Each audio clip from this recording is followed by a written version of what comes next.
welcome. Look at all, I was seeing people join, and I see so many people I know, familiar faces, familiar names, and then many people, of course, that I haven't had the privilege yet to meet. So it's just great to have you all here today, and to see folks gather in the way that we're gathering these days, and in the way that that has served us well through the course of the times that we're in. I'm Debra Pozega Osburn. I'm your moderator and your MC for the day. I am Vice President University Relations at the University of Saskatchewan, and also I'm very pleased to say have been a volunteer in many different ways, and a donor and a supporter of United Way for, I think, most of my adult life, ever since I got that first job right out of university. So believe in the organization and its mission, and pleased to be here today for that reason as well. I am, as we gather here today, very proud and honored, of course, to acknowledge that we are hosting this event, those of us who are physically here in the city on Treaty 6 territory, a traditional meeting grounds, a gathering place, and a traveling route of the Cree, Saulteaux, Blackfoot, Métis, Dene, and Nakota Sioux. And we acknowledge, and it's important that we do, the many First Nations, Métis, and Inuit whose footsteps mark these lands for centuries. I have to say that along with many across the country, we are remembering and thinking about and mourning the children found in the unmarked graves at the former Indian residential school locations across our country. And we remember all children who attended residential schools and never returned home to their families. I think we're obliged to continue our path towards truth and reconciliation by continuing to learn and to unlearn, and to acknowledge and to celebrate the ancestry of the Indigenous and Métis peoples of Treaty 6 and all treaty territories. And I hope you'll join me in that notion. Part of each of our individual reconciliation efforts compels us to know and understand our colonialist history. And you can't know and understand that without acknowledging the devastating destruction it's caused and the way it continues to damage the lives of so many. The COVID-19 pandemic for many of us has really shown a brighter light on many of these disparities in our shared spaces. And we have to, as we move through this pandemic and come out the other side of it, we have to remember that we have to work diligently every day, each of us, to ensure the prosperity and the wellness of all peoples. And most recently, we have to think too about what we've seen most recently, the tragedy and the murder of a Muslim family in London, Ontario. We have to acknowledge that. We have to know that's in our world. There was even recently the homophobic and racist incident just up on Broadway Avenue, just up the street here. And that reminds us that hate is with us. We need to know that, and we need to be aware of it, and we need to address it. United Way of Saskatoon and area is committed to supporting each and every person in our community. We're going to continue to condemn Islamophobia, homophobia, racism, and hate. Thank you for the opportunity to acknowledge this. I am happy that you're able to take some time out of your day to join us here virtually, even in this bizarre space that we continue to be in, but it's all good. We're learning to connect in this way. I know that for me and for all of us, the past 15 months, 16 months, probably going on 17 now, have been very challenging. And all of us, United Way included, has had to adapt. United Way in particular has had to reimagine new ways to serve this community. And many of you have done the same. It has not been easy. It has not been an easy thing to do. And many of you who I've spoken with in the community during this time have told me how you had to set aside your old ways of thinking and getting things done and come together in some new ways of thinking and getting things done. And it has felt kind of immense and very heavy to us sometimes, but we're in a period of change, and through change comes this growth. And we've learned many things through this time that we're going to carry with us in the future. All of us as women and as members of this community have shown incredible perseverance in the face of adversity that many of us could not have imagined. And I think we should all give ourselves some grace and be grateful to each other for our ability to do that and to come together in this community. You know, this year marks the 14th anniversary of United Way's Women Leading the Way event, and it has evolved over the years. And that started, I was not here at that time, but this event started with 25 women gathering over lunch to celebrate women's role in philanthropy. And you know, philanthropy at its core means the love of humankind, right? Philanthropy at its core means trying to make life better for people around you. That's what philanthropic thinking is about. That's what philanthropic support is. And so you imagine this group of 25 women, and maybe some of you were among them, gathering to celebrate women's role in philanthropy. Last year, we had the first ever virtual event. I was very pleased to be a part of it. We had, I believe, about 160 people in that call. It was a great way to learn and to grow in a virtual space. And we heard that at that time from 3 community panelists who explored how mental health and resilience were directly having an impact on these unignorable community issues. And we acknowledge those issues: poverty, hunger, homelessness, social isolation, and domestic violence. We acknowledge those issues and we talked about them, as we must do as members of this community. So I'm happy now that despite the fact that we're not through this time we're in just yet, we are able to continue to gather again in a virtual space. And today we're celebrating, we're being thoughtful, and we're sharing our stories, and we're celebrating the unique leadership role that women are playing in our community, even if we have to do it virtually. It's all good. And so it's really great to be here today to do that. We do invite you today, if you don't mind, to share some local love over social media. You can use the hashtags, hashtag WLTW2021, and of course the hashtag United Apart. So feel free to share and feel free to engage. Also, I want to remind you, as a token of appreciation for being on the screen with us today, all the attendees' names are entered into a virtual door prize. And the door prize today is a gift certificate to Bill's House of Flowers. And who couldn't use some beauty in their life through flowers? So we'll be really pleased to announce at the conclusion of today's event who that winner is. You know, since March 2020, everything has changed. Everything has changed. And as a result, we really have learned more about who we are as women, as mothers, as sisters, as employees, as employers, as friends, mentors, entrepreneurs, spouses, partners, philanthropists. Now, as we navigate this new way forward, we're going to bring what we learned into the future with us. We can't leave it behind. We have to take what we've learned into the future with us. And we have to keep learning from one another on this journey that's ahead of us. And it'll be a journey. So today, we're going to explore the theme of lessons learned. It takes a village to persevere. And we're going to hear personal and collective stories of leadership and perseverance. We also are going to have a little bit of engagement here as we did last year. And so before we hear from our keynote speaker, I want to invite everybody to test your adeptness with the technology and participate in a quick poll. And I tried this and I could do it, so I know you can do it. Either on your mobile device, so on your mobile device, you can go to slido.com website, or you can use the QR code on the screen. I tried it with the QR code and it really worked like magic. To participate, you enter the event code, which is WLTW. And then I want you in one word, describe the last 15 months. One word, don't overthink it. Don't try to analyze it. Don't try to get it right. In one word, how would you describe the last 15 months?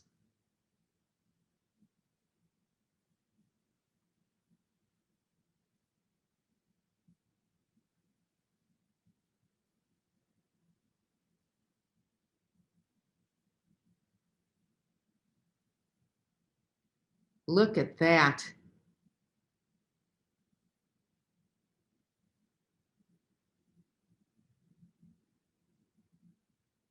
Look at that.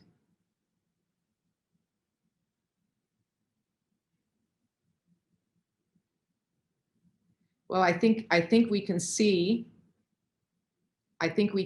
that we have some things in common here.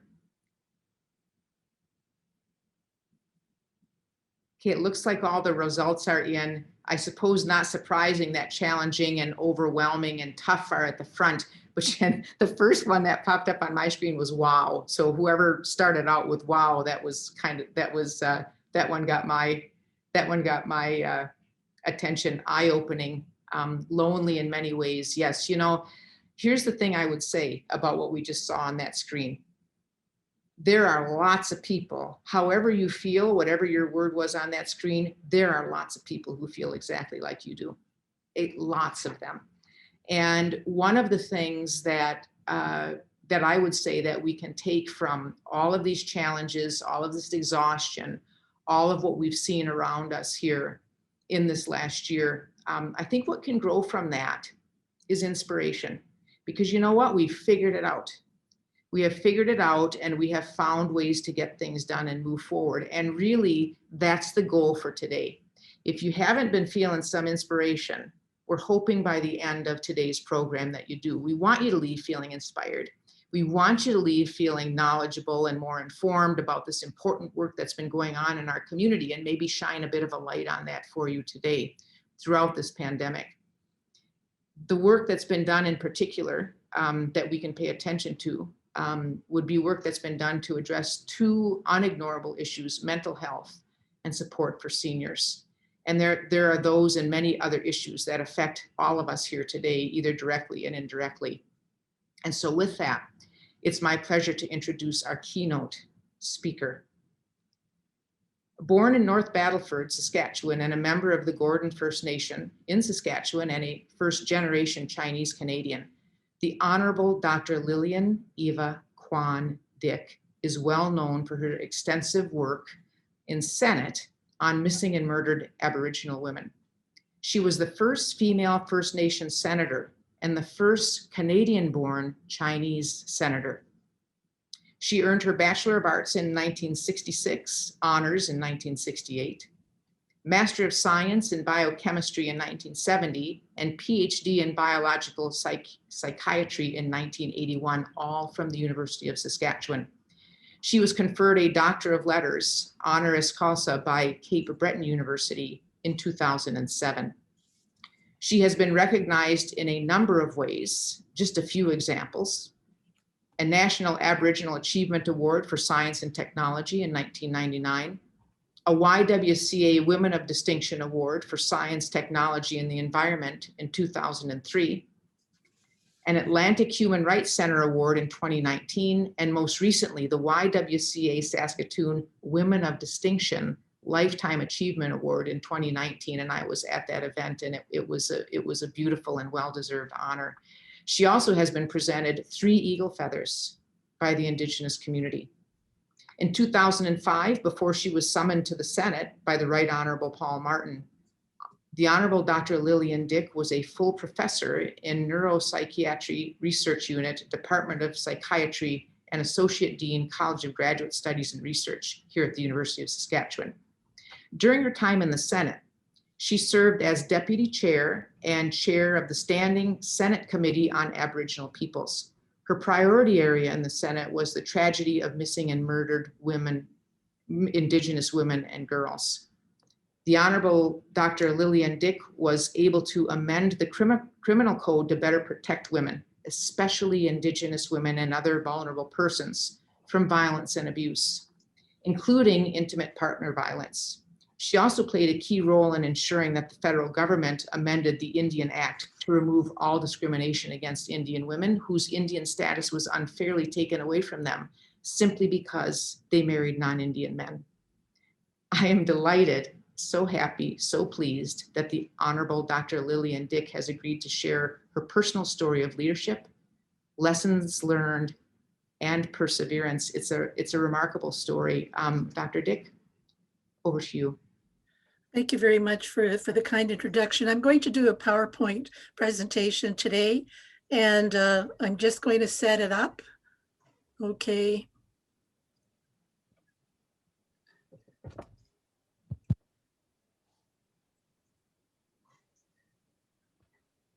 Okay, here we go. It worked. Yay. Woohoo. So what I'm going to do today, as Debra outlined, is reflect on my role as the first First Nations Cree woman leader in the Senate, and Ogamasqueo in the Senate.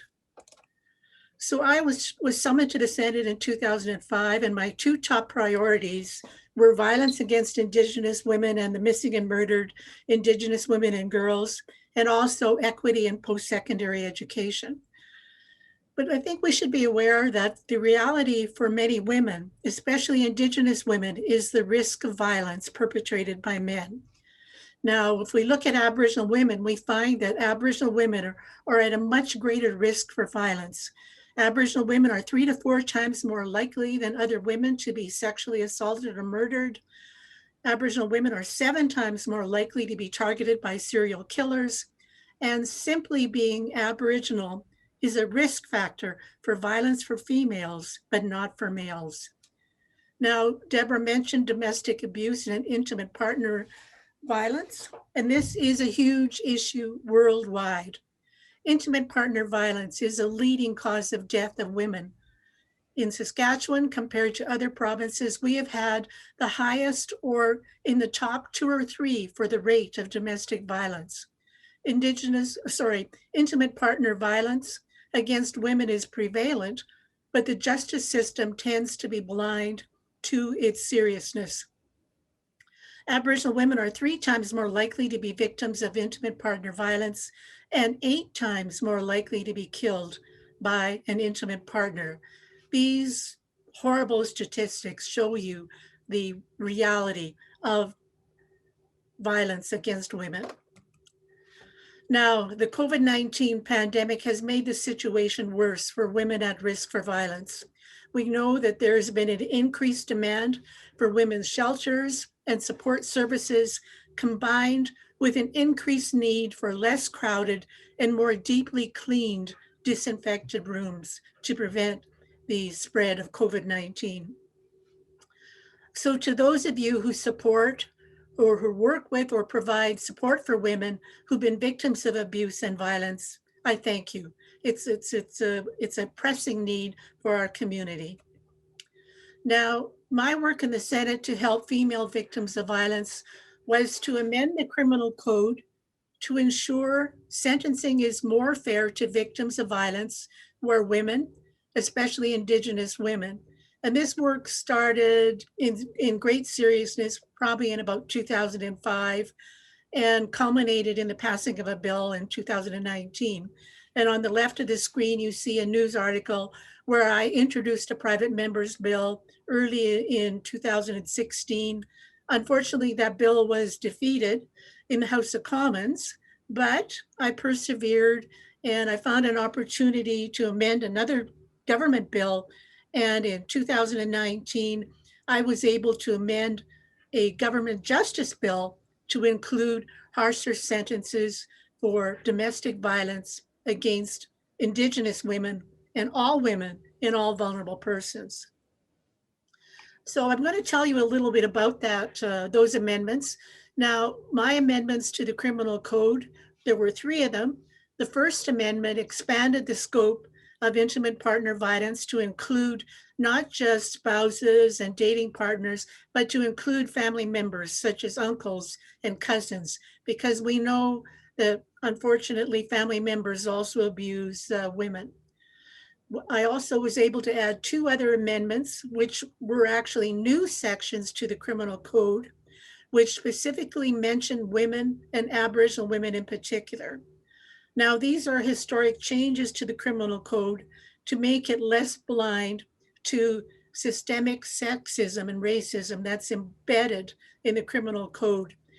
Typically, the criminal code does not mention women or men or race because it's supposed to be neutral. But we all know that when it comes to violence, that women, especially in our domestic spheres, women are most often the victim, and in the vast majority of cases, it's the men who are the perpetrators. So specific mention should be made to ensure that the court system and the judges in particular pay attention to that. So with regard to the 2 new sections that I was able to add to the criminal code, one is included under a section called Objectives of Sentencing, Offense Against Vulnerable Persons.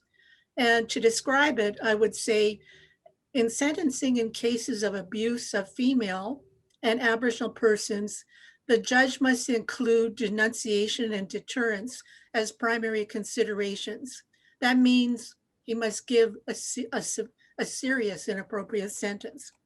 Now, the Second Amendment added a whole new section to the criminal code, which is called additional consideration, increased vulnerability. And to describe it, I would say, in sentencing in cases of intimate partner violence, the judge must consider the increased vulnerability of female victims, particularly Aboriginal female victims. And so that goes back to those earlier slides that I showed you that showed what those increased vulnerabilities are.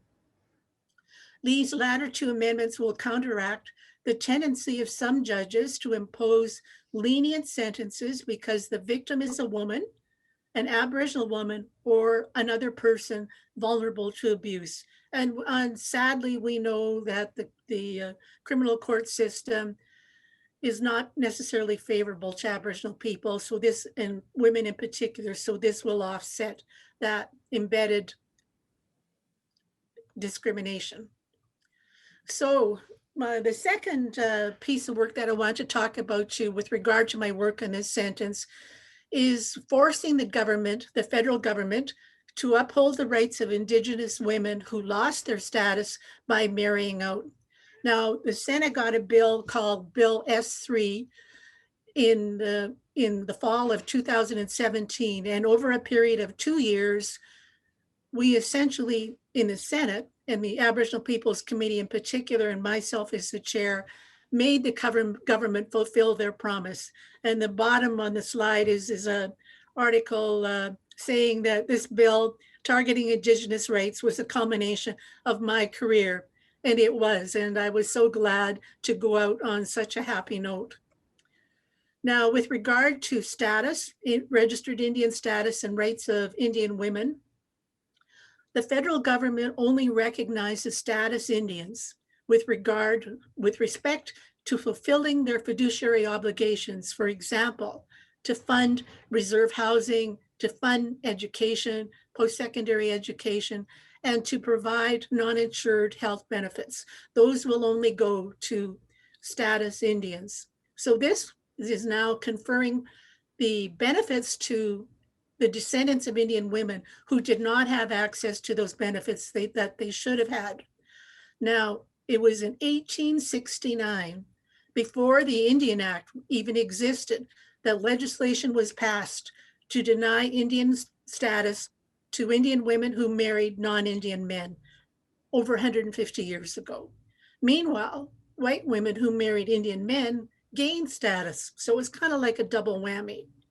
So over many years, Indian women like Jeanette Corbell Laval, Sandra Lovelace Nicholas, and Sharon McIver fought against this female-based discrimination in status through court actions and appeals to the UN Human Rights Committee.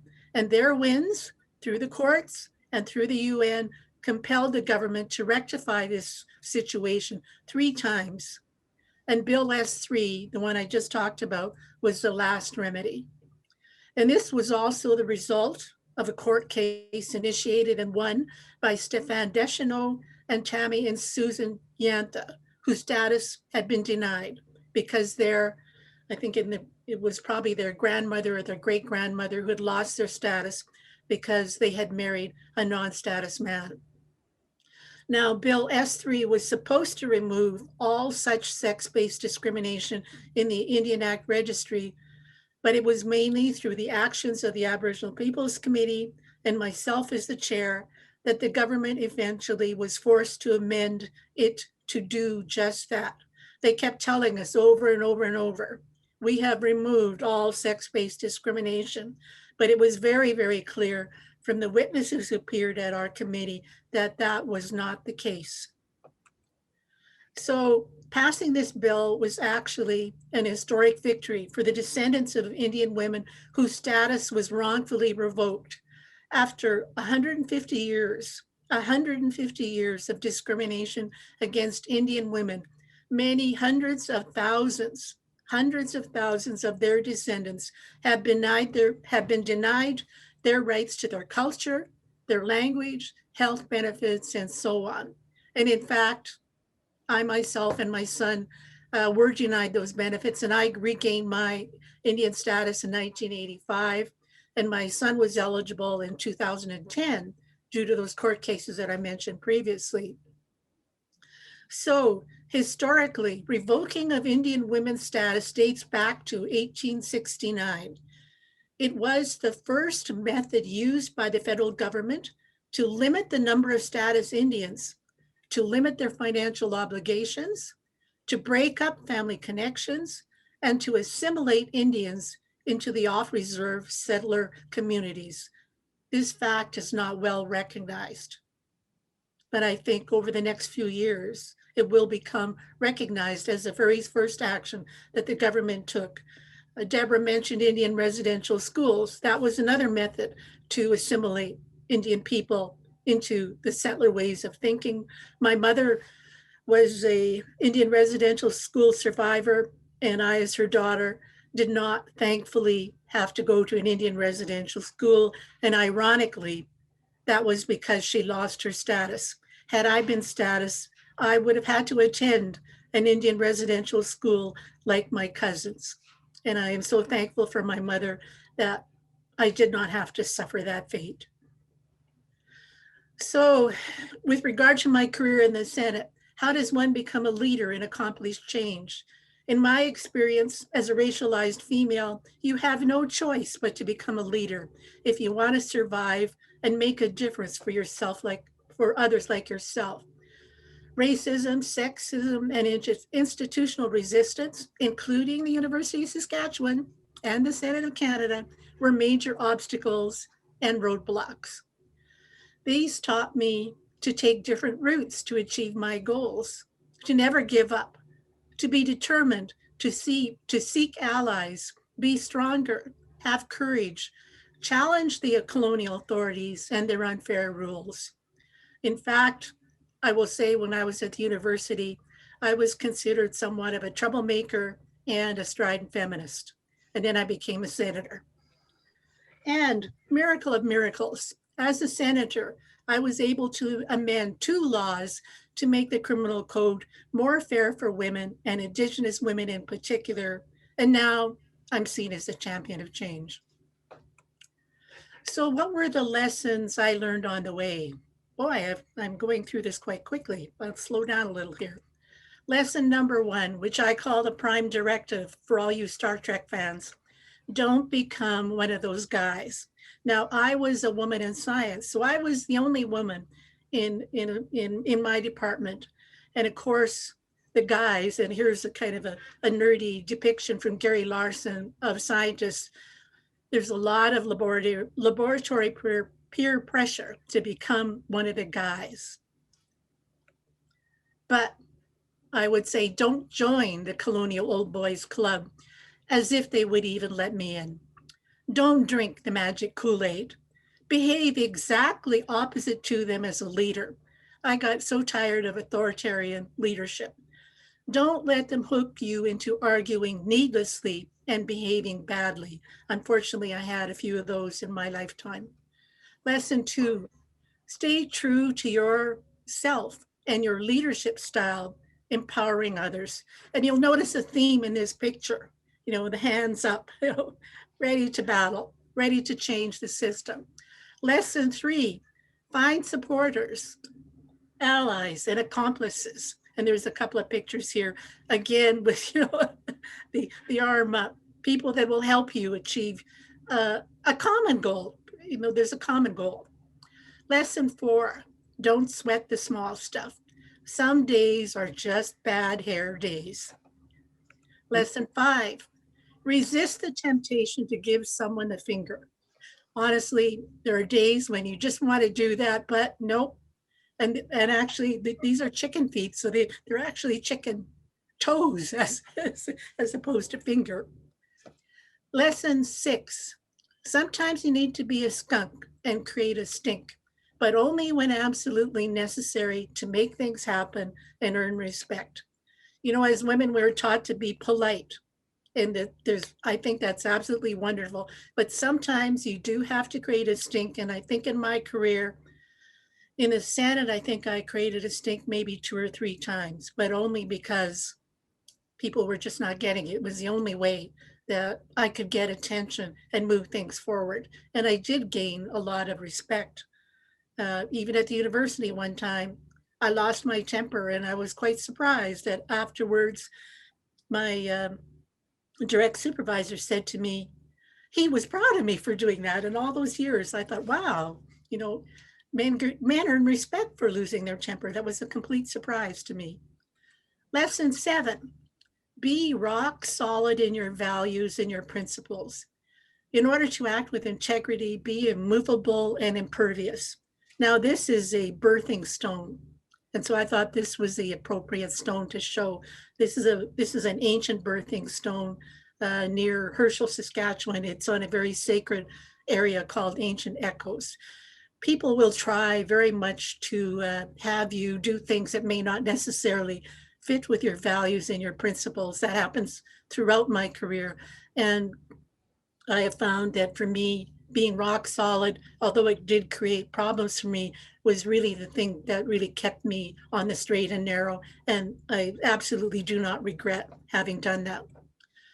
Lesson 8, be like the great blue heron, patient, persistent, focused, and achieve your goal by striking when the time is right. This is, for me, a very incredible lesson. I observed this heron on a little slough a couple of years ago, and I was watching him, maybe I should say her, I was watching her fishing so patiently, walking so slowly through the water, looking for what I thought was a fish. She would focus, she would look, she would stop, she would pause, she would take a few more steps, oh so slowly, and then wham, she would bite into the water with her beak, and she would bring up what I thought was a fish, but it turned out it was a salamander, even better than a fish. So the heron has always been a great symbol for me of patience, persistence, and focus, and also independence, because a lot of times when you have a specific goal and when you start out, there's not a lot of people that are on your side. You are alone. You have to be independent, strong as being a very independent person. So I really do gain a lot of strength from the great blue heron. Lesson 9, sometimes you have to treat things like water off a duck's back. Let insults and harassing behaviors roll right off you, and don't let them drive you quackers. Lesson 10, final lesson, be grateful for the amazing people with whom you interact. Over the years, I have had the opportunity to work with such amazing women. And here's just a collage of someone that I've met with and worked with over the years. And on the upper left-hand corner is Senator Sandra Lovelace Nicholas, with whom I sat beside for the majority of my time in the Senate so that I was not alone. She was like a steady rock by my side. So thank you for listening. To those of you who work with and provide support for women who've been victims of abuse and violence, I thank you from the bottom of my heart. Merci. Kinena Nosko Mitten. Thank you. And I'll end there. Well, thank you. Thank you, Dr. Dyck. You know, I have to say, you set a tone and I think a purpose for our meeting today that's really remarkable. Not surprising, I suppose, but just remarkable. And I know you've got all of us thinking now about some of the incredible women in our own lives who exhibit these attributes and have risen to these challenges. I myself am struck by your comment, and this will be sitting on my shoulder all day. I think that sometimes you have no choice but to become a leader. You have no choice but to become a leader. That's the only way you're going to get this done, whatever it is that you need to get done. And the other thing is, I'm reminded of something that my mother told me, who I miss every day. She said, I remember her telling me when I was a young woman, she said, you know, you should always be kind to people when you can, but sometimes you just have to stand up for yourself. Because sometimes nobody else is going to do it. And so I've got your comment about having no choice but to be a leader on my right shoulder, and on my left, I have my mother saying, reminding me that sometimes you have to stand up for yourself. And I know that's I know all of us are having a response like that. I know this is weird, but I think we want to give you sort of a virtual round of applause too. That was just Thank you. a moment in this beautiful day for us. And thank you. And if you're thinking about questions that you want to ask, we will have some chance here at the end of our program today for you to do exactly that.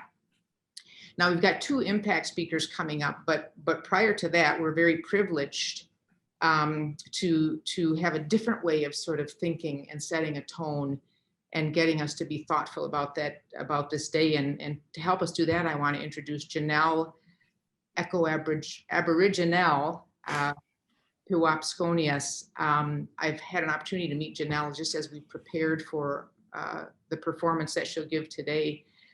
She is a Naheo spoken word poet, a social entrepreneur, and a community engaged researcher who is based in Little Pine First Nation, which is in Treaty 6 territory. And as a single mother and an Indigenous artist, she is continuing the oral tradition through the arts with her unique spoken word style.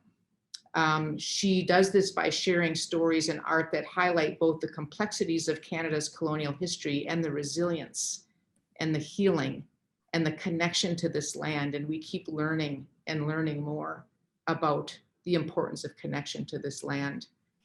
Eco Aboriginal shares stories of community wellness and the strength of women, femmes, trans women, non-binary people, and welcomes folks to ask questions. And so think about her performance as we move through our program today and think about some questions you might have. For this performance, I would encourage you, if you haven't already done so, perhaps to switch to speaker view. To do that, in the top right corner, you can just click on view and select speaker view, or if you're on a mobile device, swipe left or right on the screen to switch. I think it will be worth it for Janelle's performance, and I'd like you to step into the room, Janelle, if you can, and take us where we need to go. Okay. Hello, everybody. My name is Janelle, or Eco Aboriginal Puwapskonius. I'm coming to you live from Little Pine First Nation, so the sound will come through really well, but sometimes with the wind, with the rural access to the internet thing, videos might get laggy, so thank you for your patience. I'm going to start off today with a poem that I quite didn't think I would have space to speak to. But as Senator Lillian Dyck has already brought up the topic of MMIW to SG, I think I would love to share this poem. And this is for to help remember and remind the sisters that are with us and those that are still here that we still remember. Our body remembers this moment, the crunch of the freshly fallen snow, the press of the clothes against our skin, the smell of air when time slows and the word missing is spoken next to your name. We feel the weight of empty spaces you left behind, both hurt and gratitude entangled in that memory. From the first times you opened your eyes to the last days and nights we saw you. Sister, you are more than just missing, you are missed. Creator watches over them. Take this bad memory and unburden our hearts, etch the memory into stone, leave it as its memorial, and we will redress the red dress, trade all the lights from our vigils to have them light back up our life, trade all the steps we march for them to have them march back through our doors, trade all these words I'm speaking to let them write their own story. We want them to know, to close, to heal, to let that grief sink to the bottom of our feet, fall into the earth and wash it away. We are blessed.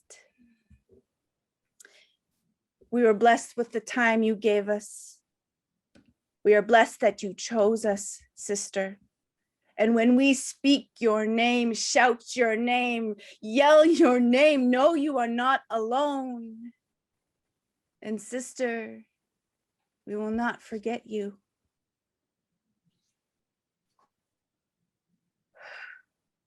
So let's take a moment to breathe.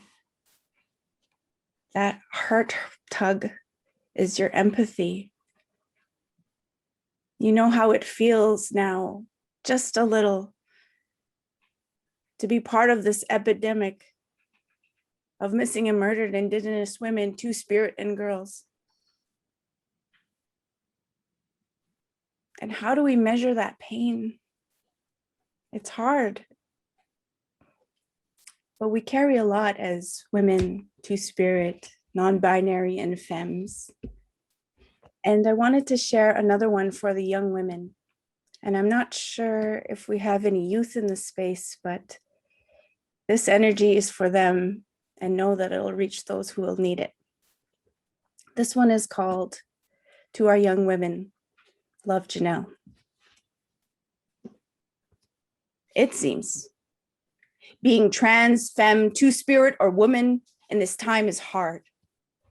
It seems the bros have forgotten to respect their mamas. It seems the papas forgot to tell us we were where they see the grandmothers of our grandmothers made prayer, made space for us this day. Knowing that beyond the ideas of these linear times and space of this human experience, it is carried to you, it bursts through every dimension. See, the laws of physics knows her energy cannot be destroyed. It is infallible, it is indomitable, it is unseen. Protection cloaking you as you walk, cascading you as you run, bearing witness as you fell, and even when you felt the pain, you bore it and you bear it with us this day, and I am grateful for you. Thanks for being here. See, sister, you are energy. You have witnessed strength without knowing it was called strong. You were brave when you didn't know it was called bravery. See, when she blessed you, she knew she could hear your laughter in her bones, and you bless her with laughter in your bones. She sees your courage walking with you.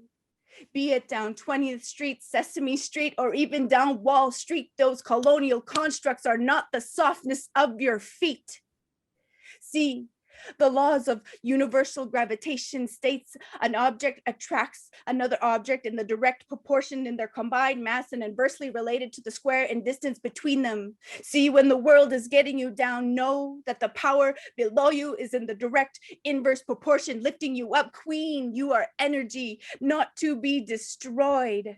See, the laws of motion is the relation to acceleration and the forces acting upon it. We remain at rest until we decide.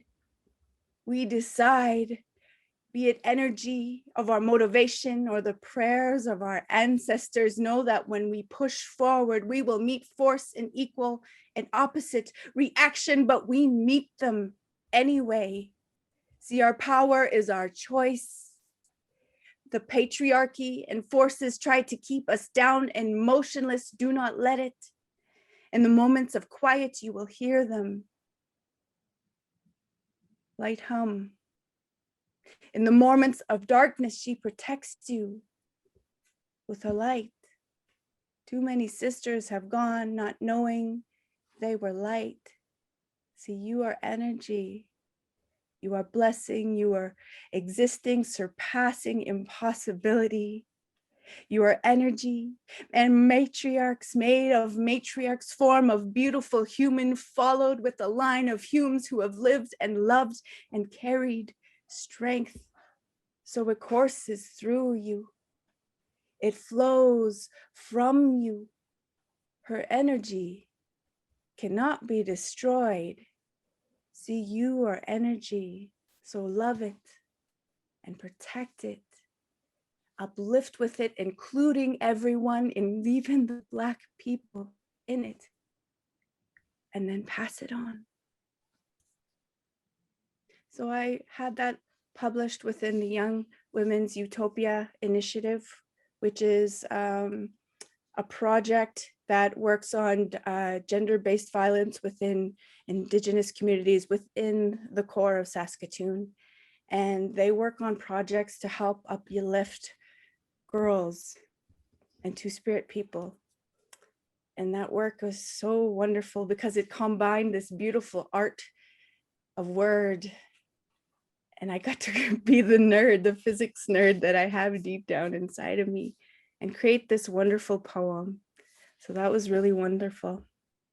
And so I'm going to read maybe one more. And there's this concept that I'm encountering in my work. And it's not all beautiful poetry work. The role of the artist is to interrupt, get folks to think, push the boundaries. It might be uncomfortable, and I'm used to being an other, so I'm perfect for this job. But my problem with sometimes current narratives is that settler colonialism very much lives in this land and territory. And what is settler colonialism? Google and see how it's present.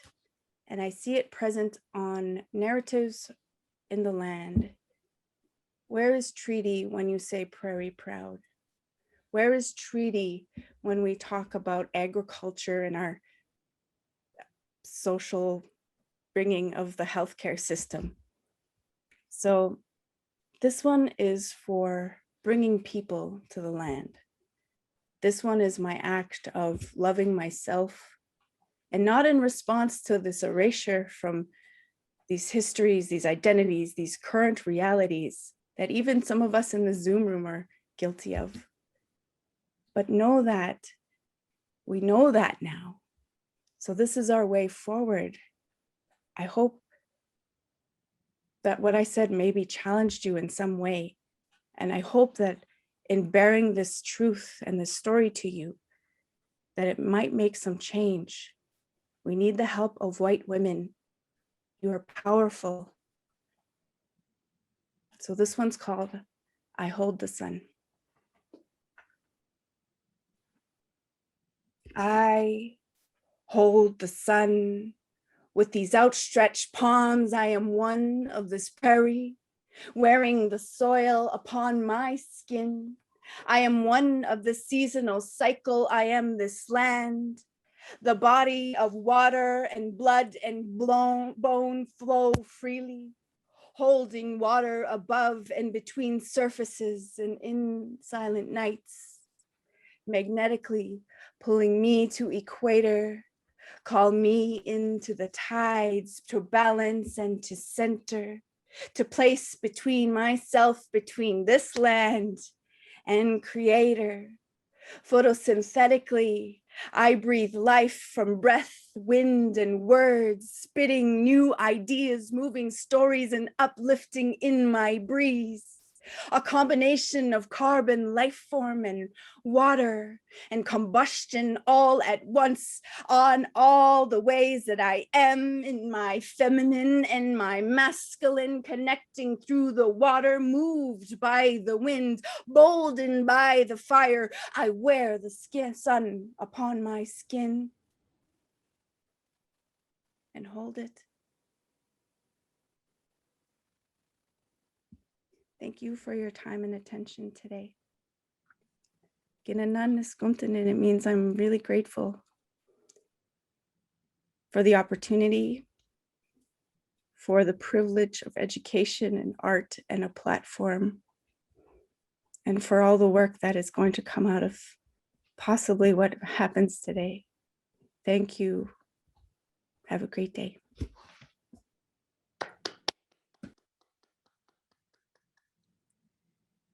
Yep. So I feel like we all need a moment here.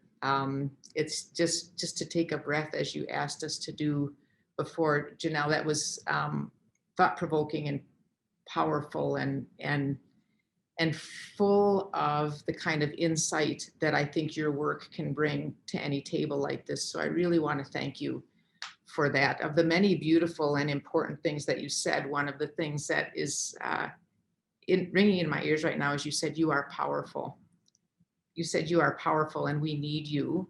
and we all need each other. I thank you for reminding us of that. And thank you for taking us into this place and into this and challenging us to think about the things you've asked us to do. Thank you so much for being here with us today. All of you, we have a few other very thought-provoking parts of this conversation to have today. But just as we're all taking a moment to take a breath, let's take a moment also to take another poll. And you'll recall how this works. And this is one about lessons learned, because we are talking about lessons learned today in many ways. Once again, you can go to the slido.com website, or you can use the QR code on the screen. The event code is WLTW. And in just a couple of words, share a strategy you've used to persevere during this time. A strategy you have used to persevere as we have moved through a time of a pandemic that for most of us is like none other.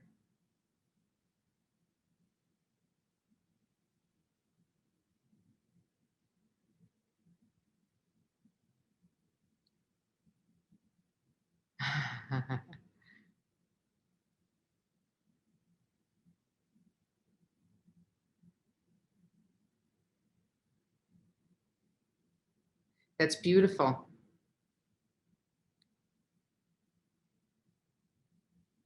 That's absolutely beautiful. You know, what we're seeing here is we're seeing physical activities, we're seeing movement, we're seeing the willingness to move and to be strong. We're also seeing a strategy of meditation, getting inside of ourselves, patience and humor. Boy, if we could just, I mean, talk about lessons learned. If we could keep this up, meditation, yoga, walks with friends, patience and humor, well beyond this pandemic time, I think we would be in a good place. We would be well served. Oh, that's beautiful. I guess I am going to have to learn yoga. You know, I have tried so many times. If there's a patient volunteer out there who can teach me that, it's clear that that would be a coping strategy that I should take as a learning from the time that we've gone through. Thank you, those of you who shared your opinions and your ideas, for your generosity of time and spirit today. Now, our next two speakers who are going to challenge us and help us learn and unlearn some things that we need to learn and unlearn. We're going to have a little bit different format in which I will be asking each of them just a couple of questions to sort of get the conversation started. Our first speaker, and it's really my pleasure to introduce her as our first community impact speaker of the day, is Faith Bodnar. She's Executive Director of the Canadian Mental Health Association, the Saskatoon branch. Faith has worked in the nonprofit sector for more than 30 years. She believes in full inclusion, equality, social and economic justice for all. And she actually quite values Saskatoon's close-knit culture. And I think we've seen that through this pandemic. We've seen that get us through many a tough day. She values that close-knit culture and our shared commitment to building a city and a province that includes everyone, a community that is the best that it can be for all of us. The Canadian Mental Health Association Saskatoon branch's mission is, as a leader and champion of mental health, to facilitate access to the resources that people require to maintain and improve mental health, as well as community inclusion, resilience, and well-being. So Faith, I really want to thank you for joining us today to talk about your work and the work of your organization, especially as you are working to address the unignorable issues regarding mental health. So my first question to you, just to sort of set the stage here, is to tell us from your perspective how the pandemic has had an impact on mental health in our community and how your organization has responded to that impact. Good. Thank you, Debra, and thank you to our previous speakers and performer as well. That was very, very impactful. As I talk about CMHA Saskatoon, the pandemic and mental health, I want to say first that I am privileged to do the work that I do because it aligns with my personal values. And I have counted on the sisterhood of women throughout my life, but especially in the work around justice. I think as women, we feel the need and the drive to achieve justice, not only for ourselves, but for everyone in our community. In fact, my work is a calling built on human rights and social justice for all people. No exceptions, no qualifiers, no conditions, all of us. For CMHA Saskatoon, our vision is mental health for all, and that means all. No exceptions, no conditions. All truly means all. I think as we think about the pandemic, it bears stating the obvious. It hit like a tidal wave, very much without warning. And it felt like we were tossed relentlessly in unknown waters, coming up for air, only to be tossed under again and again. And throughout the last 15 or 16 months, it's been wave after wave after wave. Often waves of fear, deep despair, denial, anxiety, depression, economic instability, grief, loss, isolation, loneliness, and hope. We've demonstrated resilience and creativity, and I think a deeper appreciation for the unique ways each of us have adjusted, and our common experiences have brought mental health into the fore in very personal ways, and into the light at a very dark time. We used to say 1 in 5 people in Canada will experience mental health issues requiring support. Now we say the mental health shadow pandemic has touched us all. Based on emerging pandemic evidence and research, we know that pre-existing systemic long-standing inequalities have deepened. This is especially true for Indigenous peoples, racialized groups, women and girls, LGBTQS+ individuals, religious and ethnic minorities, New Canadians, people with disabilities, and including those with mental health conditions, and intersections between all of these groups, all increasing the negative impacts of the pandemic. Added to this, during the pandemic, we are seeing growing poverty, domestic violence, a growing income gap between women and men, increased instances of discrimination and violence, unaffordable housing, lack of transportation, and lack of access to healthcare and childcare, especially for women. And none of this should or is a surprise. The pandemic has exposed unignorable and unacceptable inequalities and realities, underscoring what we have known for a long time, but now must acknowledge and commit and recommit to truly righting these wrongs. It has created great opportunity if we seize them. And if we seize them together, our efforts will be profound and have profound outcomes. And if you and I and we don't seize them, who will? Prior to the pandemic, an estimated 25% of youth lived with mental illness, not including those who are undiagnosed and or lack timely access to mental health supports, or those reluctant to seek health due to stigma. So we know that our numbers are low. 75% of mental health conditions have onset in childhood, adolescence, and young adulthood. 1 in 5 deaths for youth in Canada are a result of suicide, with it being the second leading cause of death to accidents for youth. Saskatchewan has the second highest suicide rate in Canada and the highest for young men between 16 and 25 years in North America. Yet in 2020, suicide was the #1 cause of death for youth in our province, coupled with the fact that our youth population has the highest growth rate of any area in Canada. What's notable is that suicide rates have declined to 2012 levels during the pandemic, but youth experiencing serious mental illness, including eating disorders, self-harm, depression, anxiety, and substance use, including overdoses, have skyrocketed. The uncertainties regarding school and education, the lack of personal social interaction, which is required for the normal development of our youth, worries about and fears about self, family, and friends have profoundly impacted our youth. And these have grown exponentially during the last 15 months of the pandemic. And we will see these impacts for years to come. So the pandemic creates a greater and more urgent call to action to do better and more going forward for our youth. I also want to talk a little bit about parents and the impacts of the pandemic. Parents have become primary educators, homes have become workplaces, juggling family priorities, for the most part, that within the work of women, have reached new levels of complexity. Some have been pushed out of the workforce, with the highest percentage being women.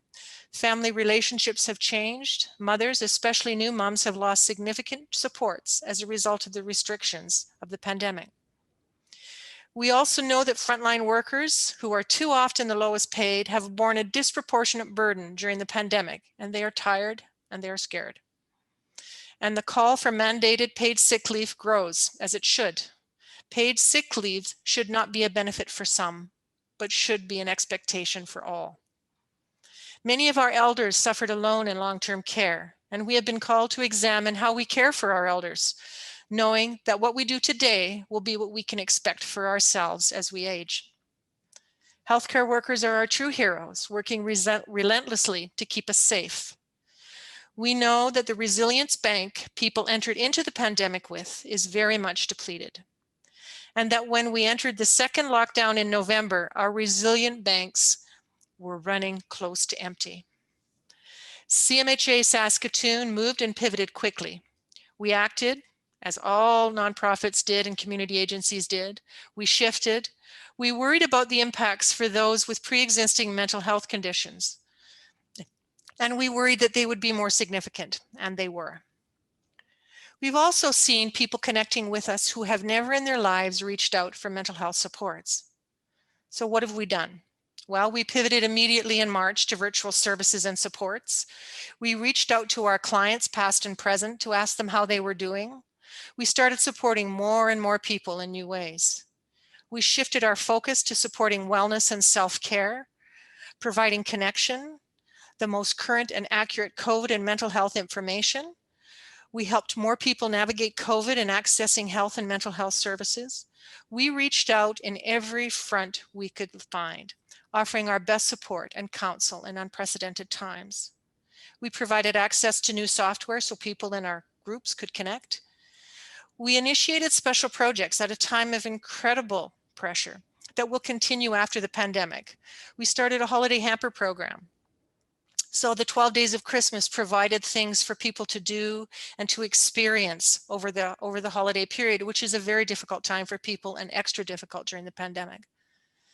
We converted our RISE program for youth in high schools to an online program in partnership with Bridgepoint Center for Eating Disorders, and we call it Riding the Wave.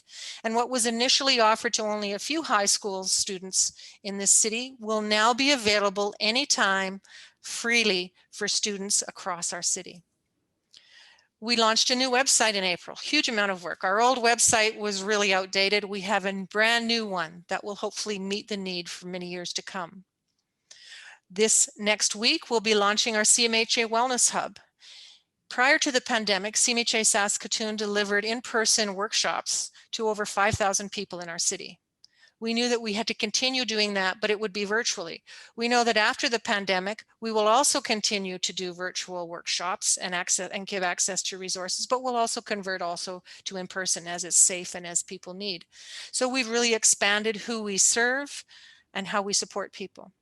We surveyed people over the course of the last year and said, what do you need as a community? What do you need as people in Saskatoon? And we listened and we adapted more. We've put in an internet cafe down in our building here to provide access to the internet for anyone who needs it. We'll be embarking on a virtual reality project as a way for people to experience new job opportunities. So it's been a year of tremendous change. It's been a year of a lot of things we never expected. And when we thought about March and we thought about what the year would look like, we had no idea what we would be doing today in 2021. Well, that's just remarkable, Faith, to hear about the way that you and your colleagues have sort of risen to the many challenges here.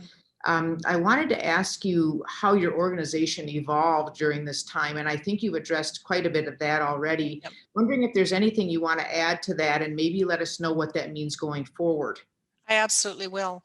It's interesting because these questions kind of flow together too. Exactly. So, yeah. So thank you for that, and thank you for that rich response. Yeah. So one important thing we learned, and there were many, many things. Sometimes I think we need to sit down and write them all down or talk about them together, but being part of a supportive and sharing community is a godsend. CMHA Saskatoon also experienced COVID with our staff, with our support, with our board, and with our community. So through the United Way, we are part of a gathering of community, including services, unions, employers, workers, educators, government, leaders, elders, and allies, all inspiring us to dig deep and to challenge ourselves, build our own resilience as we forged a path through the last 15 months. And I hope we offered the same to others. We've been in Saskatoon since 1948. We're part of a nationwide federation that is the oldest service organization in Canada, CMHA National. Well, so much has changed since 1948. The pandemic required that we grow and change at a pace we've never experienced and couldn't have anticipated. There was a crisis calling us to really step up, to marshal all we had, and to truly live that vision of mental health for all. It's a huge responsibility to support mental health during, quotes, normal times, but during a pandemic, it was immense. As with all community agencies, we run fast and we never have enough resources or capacity to meet the need. But we set that reality and mindset aside last March, sought every bit of support we could, and we buckled down. We expanded how and who we supported, and that's going to continue after the pandemic. We embraced and developed new ways to connect and support people, and those are going to continue after the pandemic. And we found new ways to say, yes, we can do that. And we learned we are resilient and resourceful. And we learned that our community also said yes to us, a community that continues to be there for us, a community that is United Way. We transformed at the speed of light this past year. And yes, we are tired too, but we will not rest until there is mental health for all. This renewed spirit has changed us and will drive us forward as part of the community of United Way. Oh my gosh, thank you very much for that. Before we move on to our final speaker, is there anything else you'd like to say about how United Way's donors, many of whom are on this call with us today, have had an impact on your organization? I absolutely would, and I'll be quick, but I have a few more things to say, and this is a great question because it speaks to our responsibility to serve our community and also to support reciprocity. At the heart of our relationship with United Way, we receive support so that we can give it back to the people of Saskatoon. We learn together, and United Way challenges us to do our best work by saying yes, and sometimes saying no, but I like to see it as just not yet to our ideas. United Way supports us to understand needs better and to grow our impact. This past year especially, United Way helped us to be resilient and to be good allies so that together we can build a healthy, inclusive, just community for everyone. Our decades in relationship with United Way bind us together in an essential collective force for good. The support of United Way has always made a difference to us at CMHA Saskatoon. It has helped us reach higher, to be more accountable, to evolve, and to be part of something bigger than ourselves. United Way inspires and compels CMHA Saskatoon to be part of that. I became involved in United Way way back in 1982 in Lloydminster, Saskatchewan, when I was fresh out of university, and I became a board member of an early childhood intervention program. And since that time, working in 3 provinces at local, provincial, and national levels, and now local again, I've come home, United Way has been part of my life, my community, and my work, and has fueled my ability to give and to learn. I am grateful. I am grateful for the critical support of United Way in my journey and enabling me to be part of something bigger than myself. On behalf of CMHA Saskatoon, our board, our staff, and all those we support, we are truly grateful for the United Way. And thank you. Thank you very much for your thoughtful responses. Very much appreciated. And especially thank you for reminding us that all means all. Thank you. No exceptions, no exclusions. Thank you very much for that. You're welcome. We're going to move now to our last community impact speaker, and that's Louise Olkey. Louise is retired after a long career in the nonprofit sector, and she's currently the chairperson of the Saskatoon Indian and Métis Friendship Center's Board of Directors. Louise, who was born in the northern Saskatchewan community of Ville-Lacrosse, has been volunteering for various organizations for 50 years, ever since she moved to Saskatoon. We all benefit from the volunteer work that she does and from her generosity of spirit. The mission of the Saskatoon Indian and Métis Friendship Center is to improve the quality of life for Indigenous people in the city of Saskatoon. And Louise, we're grateful that you found time to be with us here today. I wonder if you can tell us from your perspective how the pandemic has especially had an impact on elders and old people in our community, and how your organization has responded to that impact. Well, good afternoon, everyone. Can you hear me? We can.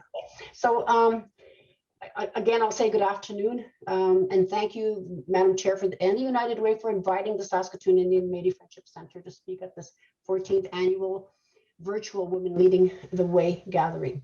Also, let us thank the Creator for bringing us together today. Finally, thank you to Senator Lillian Dyck for the inspiring words.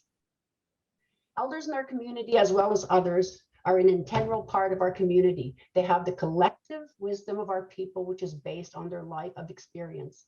Elders also maintain our traditions, values, languages, which they pass on to the successive generations. In short, they are very precious.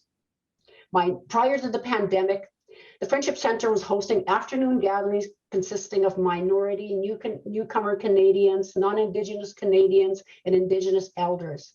At these afternoon meetings, elders shared stories of their lives, shared food from their communities, and had the opportunity to spend and learn the cultural diversity of Saskatoon. That all changed 15 months ago. As our community went into lockdown, many of the services provided by the center were halted as our health community tried to understand the scope and the magnitude of COVID-19 virus would have on the overall health of our Canadians.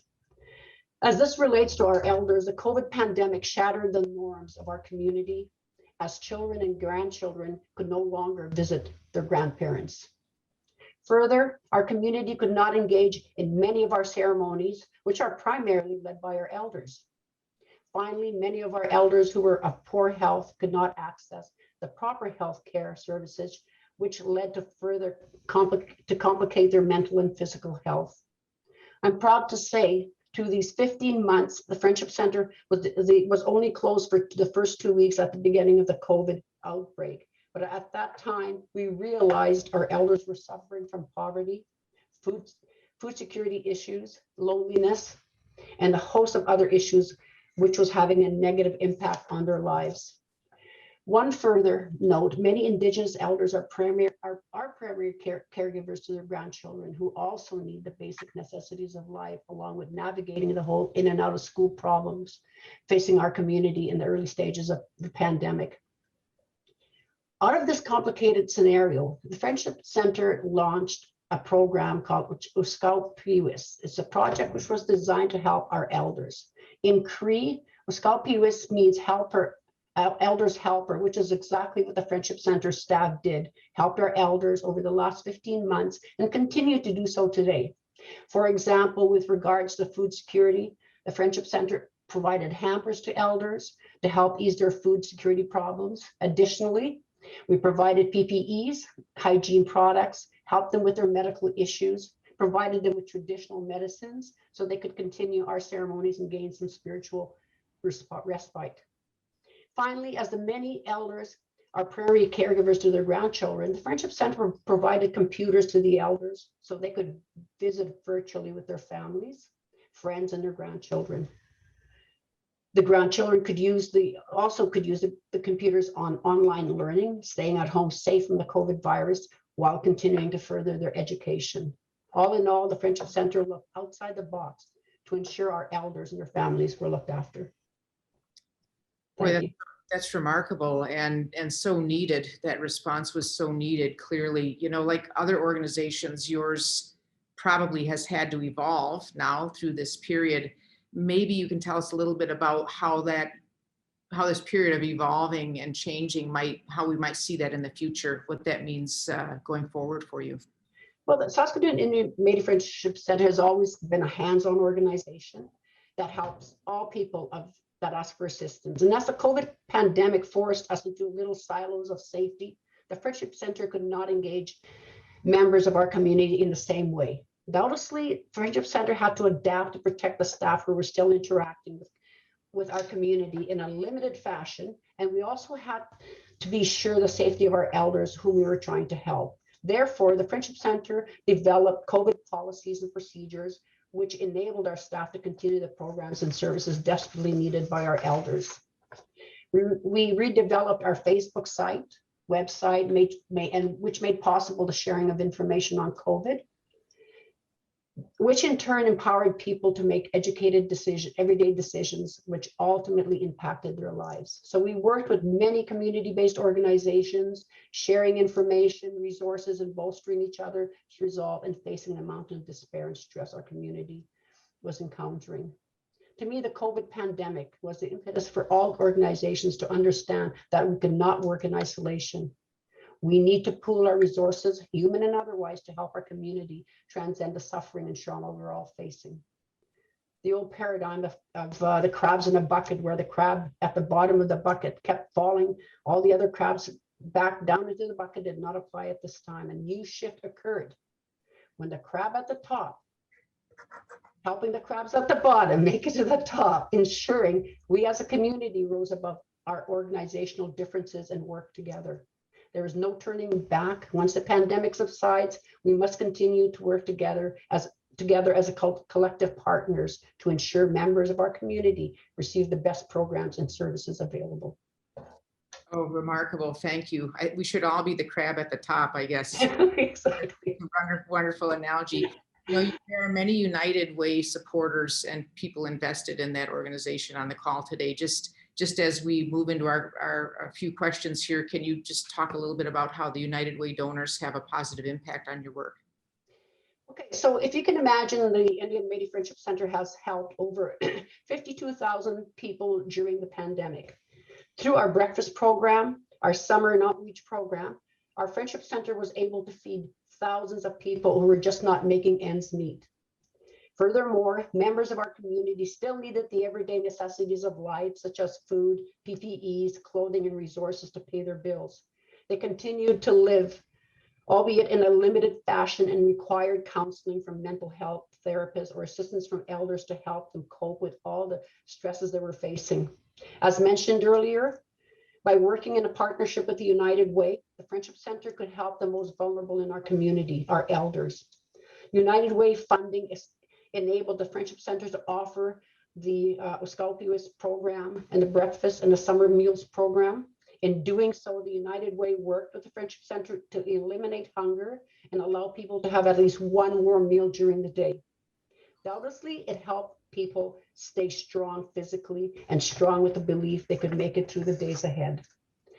I guess I could conclude by stating that the United Way is a beacon or a port of hope for the less fortunate who struggling, vulnerable, and needed to have some hope they and their family matter. United Way empowers community-based organizations to do the work many government agencies do not engage in and make possible for all of us to share in the prosperity of our community. I want to thank the United Way for being a part of our family through the darkest times of the pandemic. Your help was timely, appreciated, but most of all, helped thousands of people to surmount the many obstacles they faced during the COVID pandemic. Thank you, Marcy. Thank you, Louise. Really thoughtful remarks again. And what I'm thinking of here is your comment that we cannot work in isolation. If there's one thing we've learned, it's that we cannot work in isolation. You know, we are, as we always do, because these are rich conversations, we're running very short on time. I'm going to give us we might have time here, though, I hope, for a question or two. I understand some people might need to leave the call. And because we won't have time for a lot of questions, I'm going to ask that an email be maybe placed in the chat for Jenny Plotsky. Jenny, if you don't mind, that way we can take your questions to our panelists after the meeting, and we promise we will get those answers to those questions back to you. But is there anybody, again, acknowledging that, of course, we've had a rich discussion. I think I see Andrea's hand up there. Andrea, would you like to pose a question? So if you can unmute yourself. Yes. Can you hear me? Yes, we can. Oh, perfect. I just wanted to start out by saying, can I ask how much now, Marcy, Kishi Marcy, to our beautiful speakers today, and Lillian, thank you so much for your words, and on the radio yesterday too, talking about. So my question, and Janelle's beautiful, everything, everybody's messages were so wonderful. So Lillian, I wonder if you could talk about what you see as the next big issue that needs to be addressed in the community. You've talked about some of the ones that you had addressed already. What do you see as being, it's kind of a big question, but kind of as being what really needs to happen for women leaders as we work together kind of with the matriarchy as Janelle brought it forth so beautifully, both the young and the gone and the everybody. Just kind of yeah, how we can unite and work together, I guess. And then that beautiful analogy that Louise left us with of the crabs helping each other out of the bucket. Well, thank you for that question, Andrea. It's a really big question. And I know that you're now working in the area of homelessness and poverty. You know, a lot of the issues that face women have to do with their economic. It has a lot to do with poverty, homelessness, and so on. So I'm not exactly sure, but I think somehow the leadership, and I could be way off base here, it has to come from the different organizations, but we also need some kind of unifying body, maybe through the city of Saskatoon, because it is a civic issue. And if there's a civic issue such as homelessness that you're working on, there has to be some driving force, I think, through the city. And we have to consciously make that choice because, you know, there's so many pressing issues that people get, I think, you know, kind of stymied. They don't know what to do because there's so many to choose from. And I think the only thing you can do is choose the one for your organization or for you as an individual that calls out most to you, and then start making the difference by your actions as an individual or by the different organizations like the Canadian Mental Health Association, like the Saskatchewan Indian and Métis Friendship Centers. So I don't know if that answers the question, but those are my thoughts. You know, it's a beautiful question, and I know others of you, and thank you, Dr. Dyck, for the answers. I think we're going to need to move to close our session here because all of us have other things we need to do later in the afternoon. Jenny has put her email in the chat. So please, as questions come to your mind, even if you reflect as the day goes on, send your questions to us, and we promise to work with our panelists to answer those questions. But for now, I'm going to need, this is the worst part of my job, is ending a rich conversation with such genuine people in the room. And we're just going to have to move along here and do exactly that. Before we close out, I think all of us know, because of our presence in the community, that events like this don't happen without time, talent, and energy of people who really care. And the people who envisioned this event need to be thanked, and thanked, I think, enthusiastically. We want to give a special thank you to the Women Leading the Way Steering Committee members. Their names are on the screen for those of you who can't see them. They are Cece Baptiste, Beth Bilson, Darla DeGuire, Angela Giraud, Tanya Hudson, Cornelia Laliberte, Sarah Lee, and Joanne Paulson. So in whatever way you can applaud in this space, please do what you can to thank these folks who have given time, talent, energy, and spirit to putting this program together here for you today. Thank you very much for everything you've done for us and for the community. Now, Jenny, you have an announcement to make. I think we have a lucky winner here somewhere of the door prize. Is that correct? I do. It's Nasa G. Okay, and how will that be? Oh, you'll be in touch. I will. Yeah, so that's the best way to do it. But congratulations. It'll be a beautiful sort of day brightener for you, this gift certificate. Now, one final poll, because you know we're not going to get out of this meeting without one last question. So again, use that QR code on the screen or head over to the slido.com website. And that event code is WLTW. And, you know, we talk a lot at United Way about issues that are unignorable. Issues that are unignorable. What is the unignorable issue that most concerns you? That's our question for you.